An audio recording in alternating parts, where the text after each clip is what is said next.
like putting this first slide up because if I want to encapsulate everything that's been going on in Papillion, it literally is this one picture, and it guides a lot of what we do.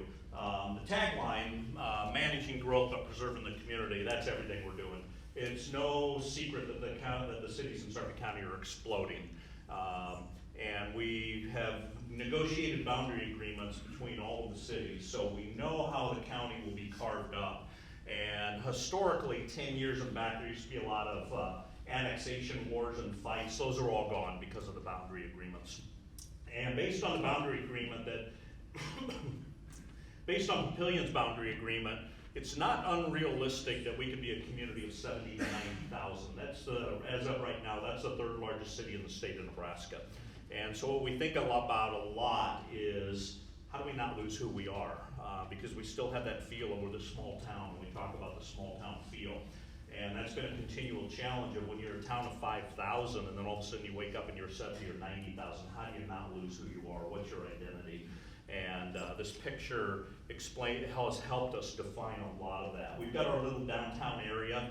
Other than La Vista, who's creating a downtown, we probably, of all the cities, have the smallest downtown. It's just a few blocks, but it's very historic. That's an 1870s railroad town. The main line of the Union Pacific with westward expansion was through downtown Papillion. And as you left Papillion, you ended up with the Missouri Pacific and the Burlington Northern and some of those. And so literally right after Abraham Lincoln signs the Railroad Act and the lines are being laid, all of a sudden you're coming through downtown Papillion and then you're spurring off, and that's why Springfield exists and that's why Gretna exists. And a lot of the buildings in our downtown area are still historic from that time frame. In fact, the Sarpy County Museum worked with the Smithsonian and did a project talking about it. And so it really has identified to us a lot of who we are. But it talks about community, where do people gather? And so there's a lot that's communicated in this picture, but it does come down to we've got to manage the growth, but we've got to preserve the community. Figure out. So, talking about growth, this is a picture of Sarpy County as a whole. The white line at the bottom is the future, it's the current plan approved footprint of Platteview Road. It's the Platteview Road corridor, the white line at the bottom. I've got two circles there. The one on your right, that's Highway 34, and that's the Highway 34 bridge going from Bellevue into Iowa. And the importance of that is that's the connection to I-29. And so I-29, major north-south corridor in the center of the United States. So you're going from Texas up to Canada, you're going up 29.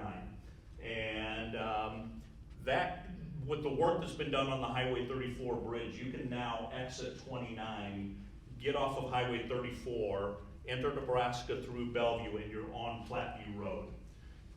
The circle on the left is the potential future interchange at I-80 and 192nd. You're going to hear about this a little bit more later. But to give you perspective, I-80 today, the two exits are Highway 370, Papillion and Gretna, and Nebraska Crossing. Those are the two exits. The midpoint of both of those, there's a bridge there. That's 192nd and Capehart. That's where the future interchange potentially will be. And that's what that picture is showing. The importance then is I-80 east-west is the major interstate across the United States. I'm going from Denver to Chicago, I'm going down I-80. Well, that Platteview Road corridor gets put in as a bypass. You now have the major connection of I-80 and I-29, the crossroads of the two major interstates in the United States, with a bypass through Sarpy County. And that is going to define a lot of Papillion, because that's central Sarpy. It's going to have a huge impact for Gretna and Springfield. It's going to have a huge impact for Bellevue.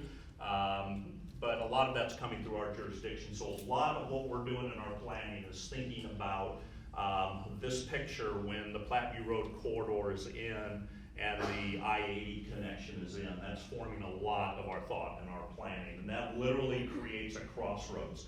The other thing about this, I don't have a slide on it. A lot of people still, if you're not familiar with the area, you think of the towns in Sarpy County, you might just think of we're just a suburb of Omaha. It's all connected. You're no different than Omaha. But if you grew up here, you knew we were small towns disconnected from Omaha.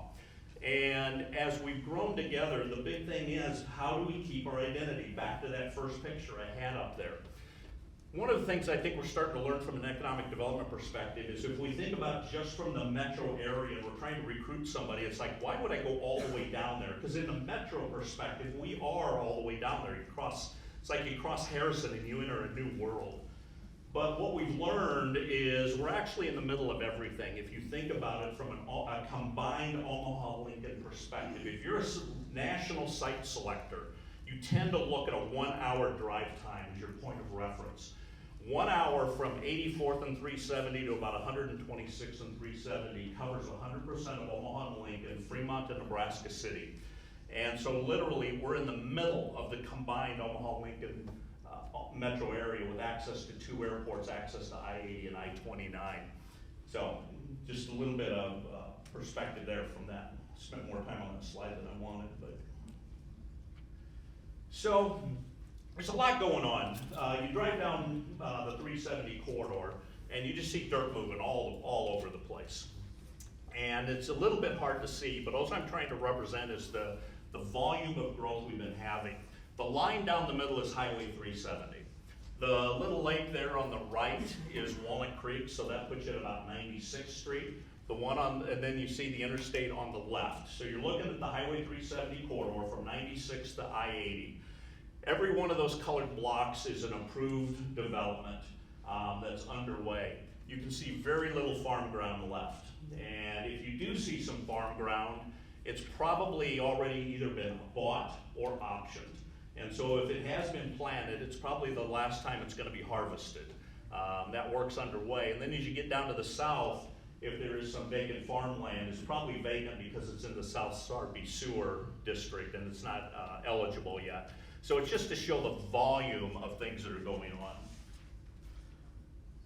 This one, I don't have time to go through the whole thing, but this is pretty much that same picture. It's Highway 370 down the middle, the yellow line. This one spanned out a little bit. This is about 72nd to I-80. The previous picture was showing a lot of residential development that's going on. The major dirt work is residential. This one is trying to show more from an industrial, manufacturing, commercial, specific projects that have been going on. The Midwest Labs, across from the YMCA. Info USA had a large building there and it's still vacant. A lot of people think, what's going on there?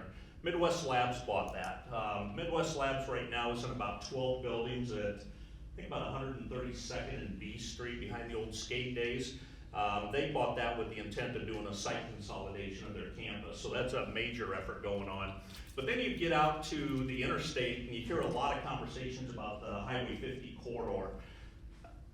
Every one of those is a major development of some kind going on. The industrial buildings are 250, 350,000 square feet each, and there's lots of them going up there. There's millions of square feet of industrial going up there. One of the reasons I think that's happening is back to, if you are in manufacturing and logistics, transportation, you want to be in the middle of the combined Omaha-Lincoln metro area with access to I-80 and I-29. Where's all that happening? Right there at 50 and 370. So I think it's that dynamic is why we're seeing a lot of that. Jump a little bit to housing. I got a lot of random thoughts in here, so I'm gonna jump around. There's a lot of conversation on the housing side. A lot of conversation about housing's too expensive. We need affordable housing. We need workforce housing. What about market rate housing? A lot of terms being thrown around, but it just says housing's getting expensive. How can I afford to live here? There's a lot of conversation going around of how do I enter the housing market? Do I rent? How do I become a homeowner? A lot of conversations in there. A lot of conversations about investors. If somebody doesn't want to be in an apartment, but they want to be in a house, but they can't afford to buy the house, they need to rent the house. Now you got investors coming in and buying houses, and a lot of those investors are buying up lots of houses, and now you get a concentration of rental houses owned by an investor. That's got an impact on the community. It can be good, it can be bad. So a lot of conversations going around investors. A lot of conversations about a concept called missing middle. We'll talk about that a little bit more, but a duplex, a triplex, a quadplex, some of the old style development that used to occur, how does that integrate into the neighborhoods? Because our traditional developments has been pretty segregated. You've got your $300,000 neighborhoods, you got your $400,000 neighborhoods, you got your $800,000 neighborhood, and then you got your massive apartment complex. Everything's separated. How do we start blending some of this together and get character back into the neighborhoods? And some of that's the concept of the missing middle, and we'll talk about that a little bit more.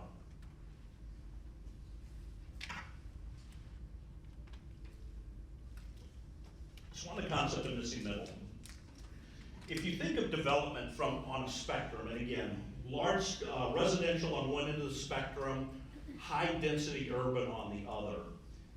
If you, and historically a lot of development has kind of been urban versus suburban. They really haven't mixed a lot. But if you look at it on a spectrum and try to take the best of the suburban, the best of the urban, and kind of blend that together, and on that spectrum, what's that look like in the middle? And that's the concept of the missing middle. The term was kind of came up by a guy by the name of Dan Perlick. He owns a design company in San Diego, Opticos. And he came up with it about 10 years ago, and it's really catching fire now, the term. And that's what he was dealing with, it was a spectrum. Well, there was a local developer in Omaha that was dealing with the same thing, a guy by the name of Jerry Reimers. And Jerry's done a lot of projects around Omaha. A lot of you probably work with Jerry. And Jerry was trying to define what would a missing middle neighborhood look like if you played with these concepts. And so as he was working on it, he got in contact with Dan in San Diego. And it was a natural connection because Dan's actually from Columbus, Nebraska. And so they had that Nebraska connection. And so they started working together to define a new neighborhood. And that's what Jerry ended up building at 132nd and Lincoln. If you go out there and you see that development out there, that was their attempt at a large-scale, brand-new missing middle neighborhood. Dan actually wrote a book about it, and this project's highlighted in it in a chapter, and it is one of the best-selling books from a planning perspective, I think, last year. And then he just last week received an award on the project that he's going to be granted, I think, in about a couple of weeks. So if you just drive out there and you don't walk through it, you just might say it's kind of a weird development. But if you actually get in and walk around, you can see a lot of concepts they're trying to do to build connectivity and neighbors. A lot of diversity in rents. Somebody in there is probably paying $1,000 of rent, and their next door neighbor is probably paying $3,200. So you might have somebody who's living on Social Security next to a surgeon, and it's creating a real interesting dynamic from a neighborhood perspective. So a lot of dynamics going in here. It's challenged the city a lot from a building, planning, fire perspective. Some of the modern concepts don't play real well with building code and traditional engineering thoughts. And so it's been a very challenging project for both of us, but we're trying to learn from it. And so some of the projects that have been done in Jerry's 132nd Lincoln project, he's now taking and doing in the rest of the metro. He's done a project in Ralston, I think he's doing one in Gretna, and he's doing one in Omaha, and some of the other developers are learning from it as well. And the legislature's starting to pick up on the idea of missing middle. There's a project at 84th and 370. The people with the area know that that's the old Trumbull farm, and it's been vacant forever, and everybody wondered, when's that gonna develop? Jesse Calabretto and a team that he put together acquired that, and is doing a project called the Tower District. And they're trying to take a lot of what Jerry did and incorporate it into this, and then adding some commercial mix to it as well. So we'll see how that evolves. It's just starting to get underway. Different topic. One of the things that I think makes Papillion a little bit unique and we think about a lot is just quality of life. If we say, what is different about Papillion, we jump to the quality of life, and our park systems have a major part to do with that. We've had a great relationship with the NRD. From a flood control perspective, if you're not familiar with the area, Omaha's a big drainage basin. So basically from Washington County, Blair, down to south of 370, that's one big bowl. And it all drains into the Papio tributaries, and eventually it all ends up in the Papio Creek going through downtown Papillion to Bellevue. So the whole metro drainage area ends up in Bellevue. So you wonder why they have floods and why they dealt with what they dealt with. It was a lot of that flooding, and that goes through downtown Papillion. And so with all of the development going on, that water's now not going into the ground, it's going onto the rooftops and the parking lots and ends up in the storm sewer in the creek. And it's just raising the level of the creek. We've got to prevent the flooding. So that's what the NRD does. They build these flood control basins, the dam sites that you see all around. One of the things Papillion did, and we did it with Walnut Creek, traditionally those dam sites get bought up by a developer. And so they put the flood control in, and then really nice houses get built around that lake, and you don't have public access to them. When we did Walnut Creek, we went to the NRD and said, if you buy a little bit more land and make it more of a park and make sure it has 100% public access, as soon as that dam is built, the city will annex it and take it over and make it part of our park system. So the NRD was willing to do that because they didn't have ongoing operational costs of a park. We took that burden, but we ended up with a park that we really didn't have to pay a lot for. And so that's what Walnut Creek became. It's there for flood control, but it really is a premier park in the area. And then Prairie Queen out at 132nd Lincoln is the same thing, flood control. And then last year we just opened 2 more, Big Elk and Portal. So we have 4 of them in Papillion. We have a great partnership with Game and Parks. They're all stocked. We put a variety of fish in there. And then with a couple of others, just in Papillion, I think we have 7 bodies of water for fishing. All that are stocked by Game and Parks with a variety. So if you're just a sportsman and you think there's nothing to do around here, I've got to leave and go somewhere else, stay here, just grab a pole, and over a course of a week you can go to 4 different lakes and have 3 different experiences on fishing. So we're trying to work with tourism a lot on intra-county and intrastate tourism and promote that as well. The other thing we've been real conscious about is our trail system and make sure that all of these are interconnected with trails. Every neighborhood's got access to a neighborhood park, it's got access to a trail, they can get to the regional lake, and you can stay around in the area. And then recently we've partnered with Heartland Bike Share, and we've installed 4 B-cycle stations, all with electric bikes, and you can move around this. So now we have a little bit of a transportation system built, and we're getting some data from Heartland B-cycle. Our stations are some of the highest performing in the metro area, and that even includes the urban ones in downtown Omaha on the Bob Carey Bridge. And so this really is being used, and so we're really proud of that. And mentioned when I got up that we're creating an arts foundation as well.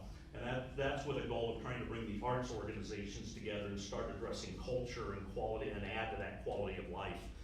So doing a lot in the area of quality of life. I'm not watching the time. What do we got? Okay. I mentioned that quality of life, I mentioned early on, we're a small town, we're becoming 79, 90,000. About 8 years ago, Tom, I think about 9 years ago, we were struggling with, as you grow, that thing of how do you not change who you are? And that sparked a whole conversation of, well, what's that even mean? And a lot of it then came down to community. People knowing each other, people interacting. And it's easy to do when you're a small town, but all of a sudden, when you wake up and you're a community of 90,000 people, what's community mean? And that's what put us on a path to build this facility that we're in right now, which is a picture up there. While it looks massive, we tried to build it so it's small in scale. Every area you're in looks small, and it was all about social interaction, bringing people together, helping the community. So a lot of communities in Nebraska are building sports facilities. Most of those are being developed from a tourism perspective. Draw in the traveling teams, draw in the high-performing teams so you get your restaurant, your sales tax, and that type of thing. This was not built for that. This was built for community interaction, things like exactly what we're doing now. So large investment in the thing of community. I got 2 slides on economics. This one is building permits. Commercial, new houses, and multifamily. And no surprise, you can see the commercial, it bounces around. It's usually influenced by a large project, but generally it's trending up on a pretty good slope. A lot of that is the Highway 5370 corridor. There's a lot of what's going on there. The line that, bad with my colors, more of the lime one on top, that's new houses. You can see that's also trends up at a pretty good slope, but just recently it came down a little bit. A little bit of that is the current market, the COVID, the interest rates, the cost of construction, the cost of labor. That's a little bit of that drop, but even at its lowest point, it's still almost at a record high if you exclude that one massive blip there. The other thing though is it's influenced a little bit by lots. You have to have available lots to build the houses on. And as we've been building a lot of those houses, it's been chewing up the lot inventory. And so if you don't have the lots available, you're not going to build the houses. The other one that's trending up a lot is multifamily. No surprise there. Papillion historically was a place of single-family homes, but in the last 6 years, 7 years, we've seen a large spike in multifamily. Part of that is because of affordability. I can't afford to buy the house. Some of it's practicality. I don't want a house. I want to be in an apartment. And some of it's economics. A developer's doing a large development. The first thing he can sell is that apartment piece. That gives them the money then to go on to the rest of the development. So a number of things play into the house, into the apartment side of things.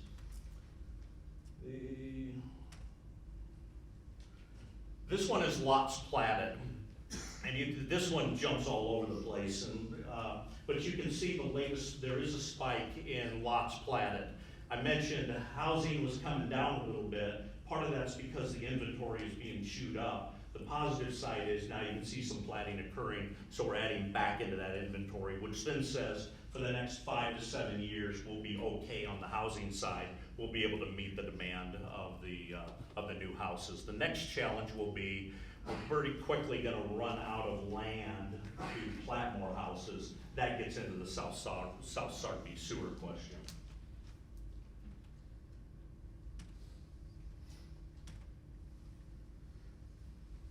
I got about 4 or 5 random things now, just real quick. OPPD, with everything going on at Highway 50 and 370, massive amounts of power are needed. And if you go out there and look at infrastructure and just pay attention to it, you'll see massive poles. I think those poles are some of the largest ones that they put in, and so you can imagine the amount of power going into that area. Some of it's the demand of the data centers, Facebook, Google, that type of thing, but some of it's the manufacturing and the large buildings going out there. But they recently had a need for what they call a peaking plant. If there's a high demand for power, I think it was last year, there was a lot of press about the Southwest Power Pool and the brownouts down in Texas and potential impact up here because of power sharing. To soften that impact, they need what they call peaking stations. A plant they can turn on real fast, generate a lot of power, and then turn it back off when they don't need it. And there's a project called Turtle Creek that OPPD has, and that's being built in the southwest part of Papillion along that Platteview Road corridor, and that work's going on now. So if you see some work going on down there, that's a peaking plant for OPPD.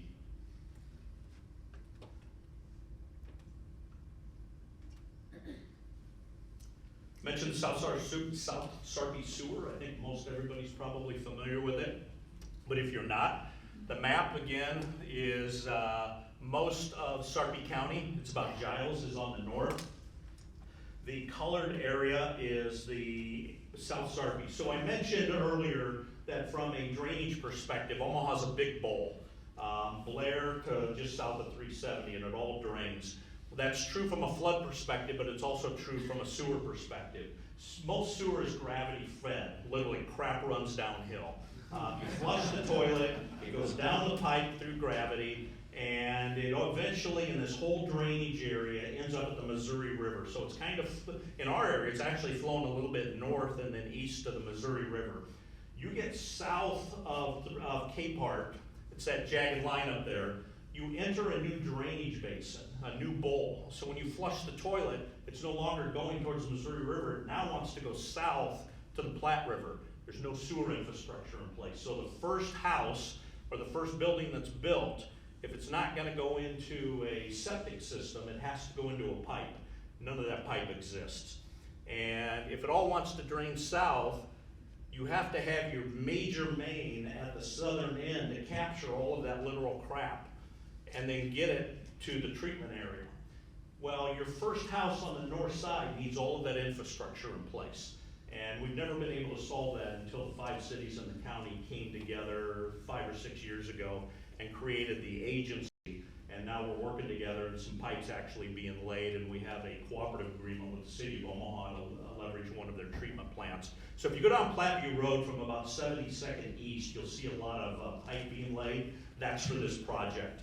And the nice thing then, Papillion just approved a project called Oakleaf. It's part of Randy Sump's old farm ground at about 60th and Capehart, 72nd and Capehart.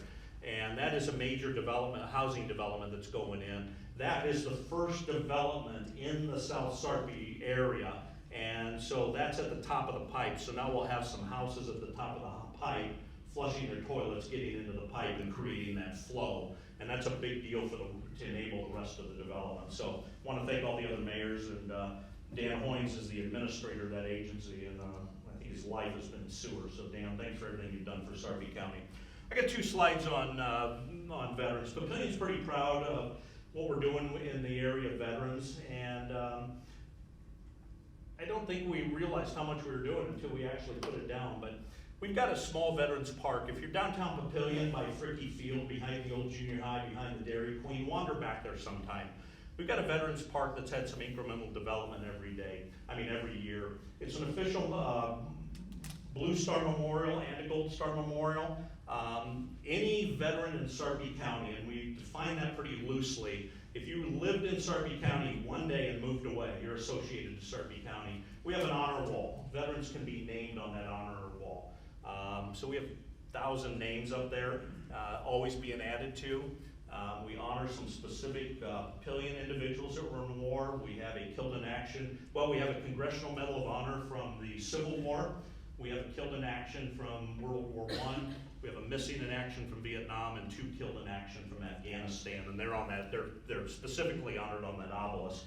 And then there's some statues in there. We're proud to have the Omaha National Cemetery. That's in Papillion's jurisdiction. If you've never been out there, go out there and wander around. It's a mini version of Arlington. It'll really make you appreciate the veterans. We've had 2 partnerships with the Department of Veterans Affairs. If you're not aware, Midlands Hospital, CHI, partnered with Veterans Affairs to take 2 floors of the hospital and create a community living center. So if you are a vulnerable veteran that needs some care for 3, 4, 5, 6 months, you can go live there and get your care. And it's the only one in the region. I think if before this came online, you probably had to go to Grand Island for the next nearest one. So we're pretty proud of that. And then just this week, it was announced that that new VA clinic is being, a state-of-the-art VA clinic is being built as well. The next 2 I've got a specific slide on, and then I'll be wrapping up. I want to make sure people are aware of this project, and 2 of the gentlemen are here. George and Tom, you want to stand up? These are the 2 gentlemen that are responsible for this project, George Abbott and Tom Brown. One is Navy and one is Marine. Nebraska is the only state in the nation that does not have a formal Vietnam Veterans Memorial. And these 2 gentlemen, along with some others, realized that and said they've got to fix that. And so we got in contact 5 years ago, maybe. It's amazing it's been that long. But we made contact about 4 or 5 years ago, and we found a piece of city ground that we thought would fit their memorial. And we entered into a 50-year memo of understanding. And so they're in a capital campaign right now. And we think the gap's going to be closed very shortly, and construction hopefully will start in the next couple of months. And the goal is to have it fully built by March 29th of next year, which is Vietnam Veterans Memorial Day. So hopefully you can come out. There's about $1 million worth of granite in this place. There's a great story about the Huey helicopter, but we don't have time to go into that. But we've really been blessed. We've got the support. We've got an honorary committee that involves Chuck Hagel, Hal Dobb, Bob Carey, likes of some others, and they're very active in it. So it's a serious project for the state of Nebraska. The other one, just a quick commercial for this Saturday morning. There's a group called the Nation of Patriots. It's a group out of Wisconsin, and it's a fundraiser for disabled veterans. And they came up with an idea. Sometimes I think people are in bars when they think about these ideas. They take off. They had the idea of, let's take one U.S. flag and put it on a motorcycle escort, take it to every state in the nation on one single tour. Okay. It's become a very serious program. It's been going about 14 years now. It always starts and finishes in Wisconsin, but Nebraska was able to win the bid, and Papillion is the host city for it. And so this Saturday morning, there has been a flag that's been flying over the U.S. Capitol. It's being taken down. It'll be brought to Sumter Amphitheater to be put up. We'll have a ceremony there. Congressman Bacon will be there, and they'll have ceremonially bring it down, fold it, give it to the escort, and then they'll have a police escort from Sumter Amphitheater to the Omaha National Cemetery. They'll tour through the cemetery with the flag, and then they'll go off on 115 tour of all 50 states, and then in September they'll end up at the SAC Museum with Clayton Anderson, and they'll come back to Sumter Amphitheater. And it's a fundraiser, the one single flag, 115 days. So come out Saturday morning about 8:30 and see them off. The last is, if you're not aware, the Sarpy County Museum had a unique opportunity. They were gifted a railroad collection, and it's been appraised nationally. It's about an $8 to $10 million railroad collection. It's probably the premier private rail collection in the United States, and they were gifted that. And so they need to build a new facility, and they recently bought land at about 90th and 370 for that future project, and the rail collection is called the Wimmer. Some people again may wonder, what's the connection between a rail connection and the Sarpy Museum? Again, remember, Papillion exists because it was the main line of the Union Pacific and then spurred off to the Missouri Pacific, out to the Burlington Northern, Springfield, Gretna. Papillion exists because of the railroad, and it's a big part of the history. So learn about the Wimmer collection, and they do periodically give tours of that. Follow the museum on Facebook, and you can learn when those tours are and go see it. And then the last slide, another partnership we're doing is with the food pantry. A lot of you may be familiar with the Tri-County Pantry, which historically served La Vista, Papillion, and Ralston. And then I think it was through the floods in Bellevue and some other things, they expanded their service territory to all of Sarpy County. And they do tremendous work, and a lot of people aren't even aware of them. And they're outgrowing their space. Right now they're in the Heartland Family Service Building by the Papillion Police Station. And the city partnered with them, and we're selling it, but not at a very high cost. We're basically gifting them a piece of land, and so that they can build a new food pantry for Sarpy County. So they rebranded themselves Neighborhood Food Pantry. I just encourage you to learn a little bit about their mission and what they're doing. They're helping everybody in Sarpy County, and it's wonderful work they're doing. So a lot of partnerships, and a lot of that is back to that original slide. All these partnerships is trying to keep what makes Papillion special, what's our identity, how do we build community, and a lot of that has to do with history and traditions and partnerships. So thank you.